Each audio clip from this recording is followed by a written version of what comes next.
সকাল সকালে একদম কাটাকুটা নিয়ে বসে পড়েছি। সবজি কাটবো, সবজি বলতে রায়খঞ্জন। এখানে রায়খঞ্জন নিয়ে আসছিল হচ্ছে গতকালকে রাত্রেবেলা, তো আমি হচ্ছে জল দিয়ে ভিজে রেখেছিলাম যাতে করে একদম তাজা থাকে। তো আর এখানে লাউ নিয়ে আসছে, লাউটা আজকে রান্না করব না। তো মোটামুটি যা রান্না করব সব সবজি কেটে নিয়ে তারপর হচ্ছে খাবার দাবার পালা। এখন হচ্ছে খাচ্ছি গোলা প্রসাদ। আসলে যেহেতু আজকে বিশ্বকর্মা পূজা, ভাদ্র মাসের শেষ দিন, তো আমরাও যেহেতু বিশ্বকর্মা পূজা করি, তো এবার হচ্ছে বড় যা আমার জ্যাঠা শ্বশুরের ছেলের বউ আর হচ্ছে আমরা একসাথে করেছি তার বাসায়।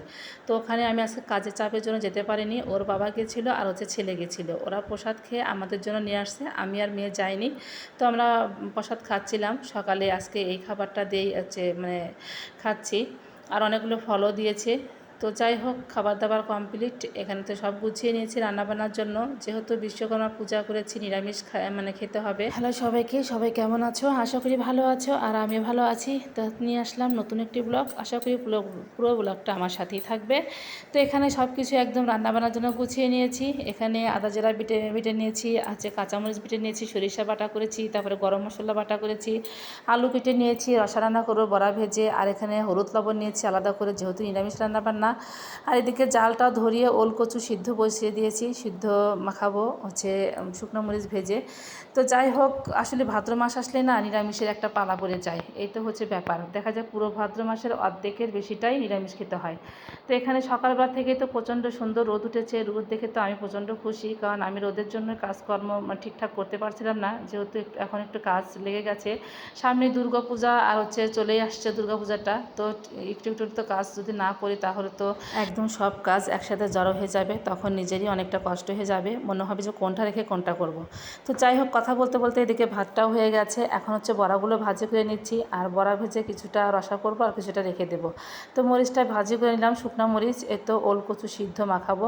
তো এখন হচ্ছে আলুর তরকারিটা রান্না করে নিচ্ছি। তো প্রথমে তেলে দিলাম গোটা জিরে ফোড়ন, তারপরে আলুগুলো দিয়ে সুন্দর একদম লাল লাল করে ভেজে নিয়ে তারপরে দিয়ে দিবে এখন আদা জিরা বাটা। এর মধ্যে দিয়ে দিচ্ছে মরিচের গুঁড়া, হলুদের গুঁড়া, হচ্ছে লবণ দিয়ে সুন্দর করে একদম কষিয়ে নিয়ে তারপরে ভাজি ভাজি করে নিয়ে দিয়ে দেবো হচ্ছে এর মধ্যে ঝোলের জন্য জল। এর মধ্যে কিন্তু আমি বড়াও দিয়ে দিয়েছি কয়েকটা।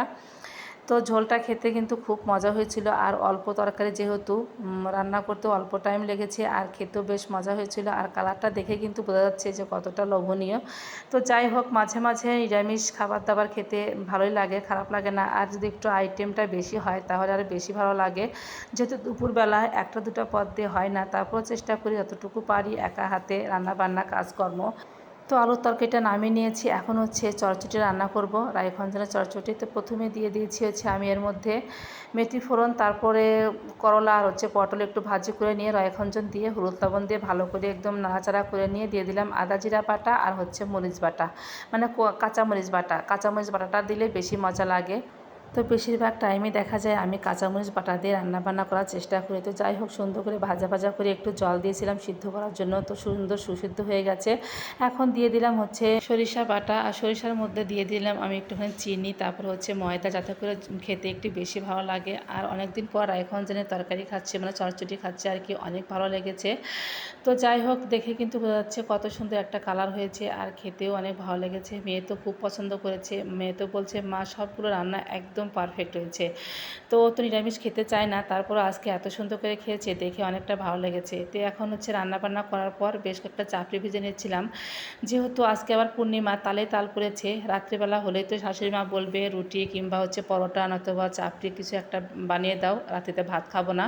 তো সেই কথা ভেবেই আমি আগে থেকে বেশ কয়েকটা চাপড়ি ভেজে নিলাম, যাতে করে রাত্রিতে আর কোনো ঝামেলা করতে না হয়, যেহেতু গ্যাসটা ফুরিয়ে গেছে আর হচ্ছে মাটির চুলাতে বারবার আসতে ইচ্ছে করে না। তো এদিকে দুপুরে খাবার দাবার শেষ করার পর অনেকটাই পর এর মধ্যে অনেক কাজকর্ম করে নিয়ে আসলাম একদম রান্নাঘরে, যেহেতু রান্নাঘরটা একটু পরিষ্কার করতে হবে। যদিও টাইলসগুলো মোটামুটি পরিষ্কারই ছিল, তারপরে একটু ভেজে ন্যাকড়া দিয়ে সুন্দর করে পরিষ্কার করে নিচ্ছিলাম। আর এই কাজগুলো যেহেতু আমাকে করতেই হবে আগে পরে, তো কিছুটা কাজ আগে থেকে করে গুছিয়ে রাখছিলাম, যাতে করে পরে আর পরবর্তীতে দেখা যাবে যে আর কাজের চাপটা একটু কম হবে। সেই কথা চিন্তা ভাবনা করে ভাবলাম যে সময় আর নষ্ট করব না, এখন সময় নষ্ট করার মোটেই সময় নেই।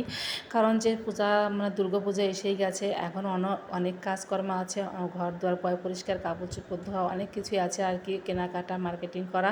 তো যাই হোক, কৌটাগুলো পরিষ্কার করে রেখেছিলাম, সেগুলো একদম তাকে গুছিয়ে নিয়েছি। তো আর কিছুটা আছে, কালকে আবার পরিষ্কার করলে মোটামুটি রান্নাঘরের কাজকর্ম শেষ হবে আর কি। শুধু গ্যাসের চুলার পাশেটা পরিষ্কার করতে পারিনি, টাইলস ওগুলো হচ্ছে দুই একদিন পরে করব, মানে সময় হাতে পেলেই করব। এমনিতেই কিন্তু কাজ দেখা যায় না, কিন্তু করতে গেলে দেখা যায় যে অনেক কাজ বেরিয়ে যায়। তো যাই হোক, আজকের ভিডিওটা এই পর্যন্তই। ভিডিওটা ভালো লাগলে অবশ্যই লাইক কমেন্ট শেয়ার দিয়ে আমার পাশে থেকো। দেখা হবে নতুন একটি নেক্সট ব্লগে। আর অবশ্যই এখন নতুন নতুন সব ব্লগ পাবে, যেহেতু দুর্গাপূজার সামনে। সবাই ভালো থেকো, সুস্থ থেকো, টাটা, বাই বাই।